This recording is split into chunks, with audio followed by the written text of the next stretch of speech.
Vendredi saint, 3 heures de l'après-midi. L'Écriture nous dit que ces dernières paroles, tout est accompli. Père, entre tes mains, je remets mon esprit.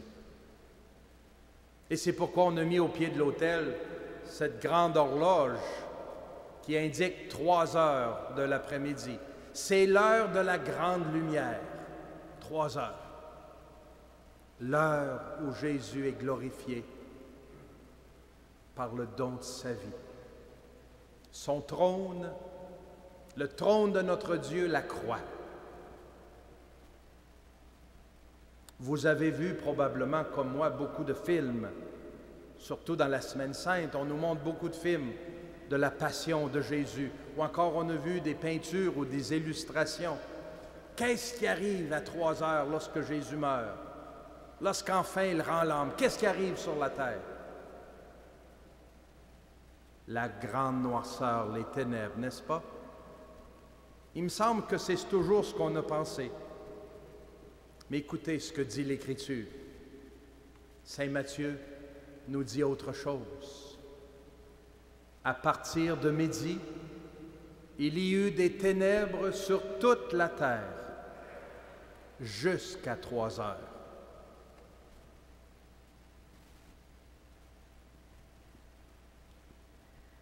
Trois heures, c'est la fin des ténèbres. Il y eut des ténèbres à partir de midi jusqu'à 3 heures. La mort de Jésus n'amène pas les ténèbres. Au contraire, c'en est fini des ténèbres. Jésus qui donne sa vie apporte la lumière, ouvre à la vie. Parfois, on comprend les choses à l'envers, hein? C'est la lumière qui arrive.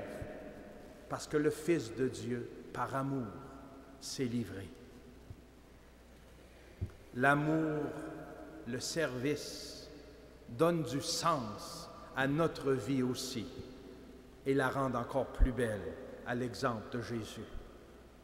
Aujourd'hui, chers frères et sœurs, chers pèlerins, en ce 8e jour de notre neuvaine, nous voulons rendre grâce à Dieu pour ce don extraordinaire qu'il nous a laissé, qu'il a fait, pour sa fidélité, pour son amour qui se renouvelle et qui nous renouvelle sans cesse.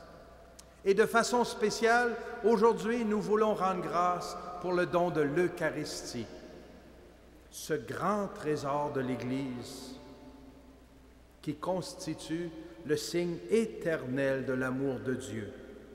Un amour qui soutient notre chemin, un amour qui soutient notre pèlerinage quotidien vers la pleine communion avec le Père à travers Jésus le Fils et dans l'Esprit. Il s'agit d'un amour qui nous dépasse. Et moi, je suis avec vous, dit Jésus, tous les jours jusqu'à la fin des temps. Voilà jusqu'où va sa fidélité. L'Eucharistie est le don de Dieu par lequel Jésus vient pénétrer profondément dans nos cœurs pour que sa vie soit en nous, pour que nos cœurs de pierre soient changés en cœurs de chair, pour que nous puissions faire le passage, nous aussi, des ténèbres à la lumière, de la mort à la vie, de la haine à l'amour, du désespoir à l'espérance. Frères et sœurs, aujourd'hui, ici à Sainte-Anne, nous célébrons ce grand mystère de la foi. Je vous le disais tout à l'heure en présentant Monseigneur Couture, ça fait 22 ans que je suis prêtre et à chaque jour que je célèbre l'Eucharistie, j'arrive pas encore à m'habituer à la grandeur de ce don, de ce mystère. Chaque jour, lorsqu'après les paroles du rite de l'institution, des paroles de la consécration, je dis « Il est grand le mystère de la foi », ça m'émerveille encore. Quel grand cadeau Dieu nous fait Ici, aujourd'hui, on est très nombreux dans cette majestueuse basilique, accompagnée d'une magnifique chorale, un décor absolument splendide, c'est très agréable.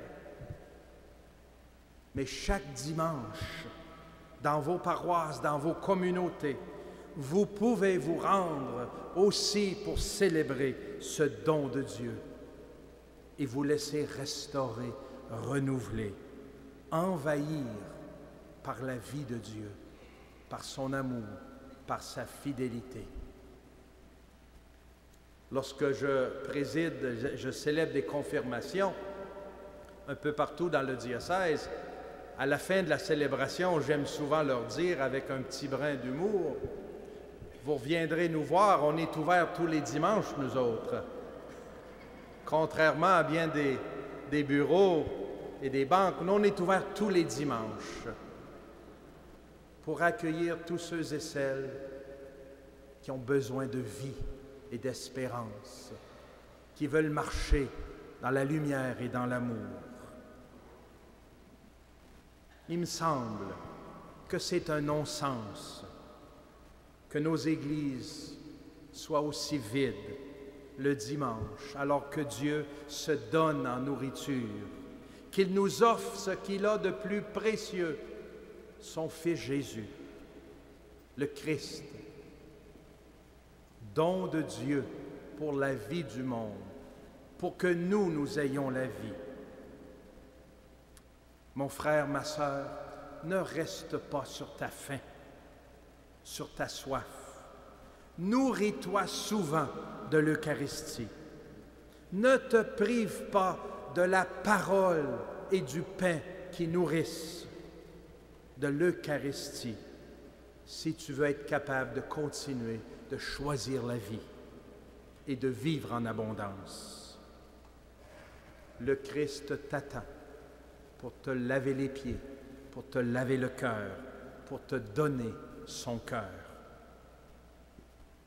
pour que tu puisses te lever chaque jour, comme le chante Robert Lebel, et servir par amour.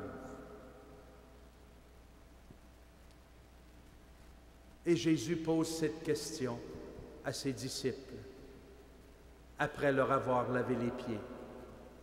Comprenez-vous bien ce que je viens de faire? Car c'est un exemple que je vous ai donné, pour que vous fassiez, vous aussi, comme moi j'ai fait pour vous. Tu veux aimer comme Jésus jusqu'au bout? Approche-toi de lui. Mange-le. Laisse Jésus te transformer le cœur, renouveler ta vie. Et tu pourras, toi aussi, faire comme lui et aller jusqu'au bout dans l'amour, jusqu'au bout de tes engagements, jusqu'au bout dans le don de ta vie. Aujourd'hui, alors que dans quelques instants, nous nous approcherons de l'autel pour célébrer cette Eucharistie, nous avons voulu décorer un peu plus avec des fleurs l'autel, pour dire à Dieu une fois de plus, merci d'être si fidèle et de demeurer avec nous. Merci pour ton Eucharistie. Nous nous rappelons la dernière scène, mais nous nous rappelons aussi que Dieu continue de s'offrir et d'être disponible. Le don se poursuit parce que Dieu tient parole et il continue de nous donner l'eau vive.